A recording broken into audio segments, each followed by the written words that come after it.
Cancelling the Imola Grand Prix was absolutely the correct decision, and the only one Formula 1 could make. I'm really glad they did it right this time. The relief effort in the Emilia-Romagna region has to take priority, and now thankfully it is, and I hope everyone stays safe. From an F1 perspective though, I think Mercedes are the big losers now that the Imola Grand Prix isn't happening. We all know that Mercedes have been planning some big upgrades and that they were due to bring some new bodywork, a new floor, and new front suspension to Imola. This wasn't necessarily going to make them fight for wins, but it was going to be a stepping stone in ensuring they could get the most out of the W14.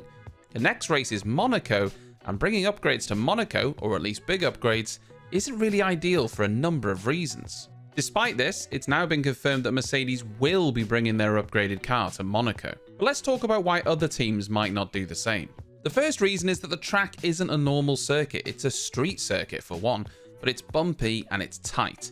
It doesn't resemble any other track on the calendar either, so you're not really getting useful information on how it compares to other circuits. Then you have the severe risk of damage. With any street circuit, you have the potential for big accidents, but Monaco, well, it's tight and mistakes can happen. Not to mention the fact that there is even the potential of rain this weekend. That's right, it could be a wet Monaco again. Notwithstanding the horrible weather that has impacted the region around Imola, Monaco was a wet race last year as well, and the forecast is that it's going to happen again. This may lead to teams making big decisions regarding their upgrades. It comes down to a risk-reward. If you have 3 practice sessions around Imola, as well as qualifying in a race, you can gain a tremendous amount of data on your new parts. Monaco, though, brings with it an added risk of damage, which could curtail any testing. As well as that, you may not be getting the data that you want or the data that you can use because of how unique Monaco is. Until fairly recently, Barcelona was the pre-season testing track, and its combination of fast corners and slower elements leads itself pretty well to testing, even if they have got rid of that final chicane. Either way, most teams might decide to delay their upgrade packages until Spain. So why are Mercedes still bringing theirs to Monaco?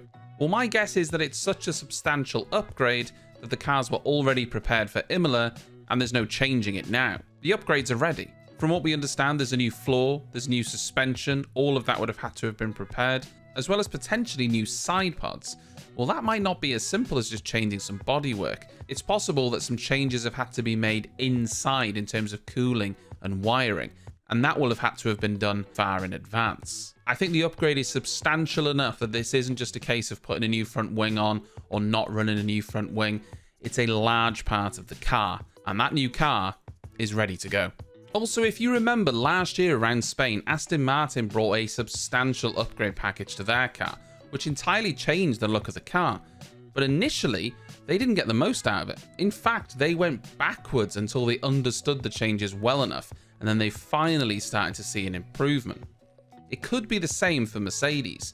These parts are sounding substantial enough that there is no guarantee of going forward until they understand the parts enough, and they may very well end up going backwards first. I hope you enjoyed this video. If you did, like and subscribe, and I'll see you next time.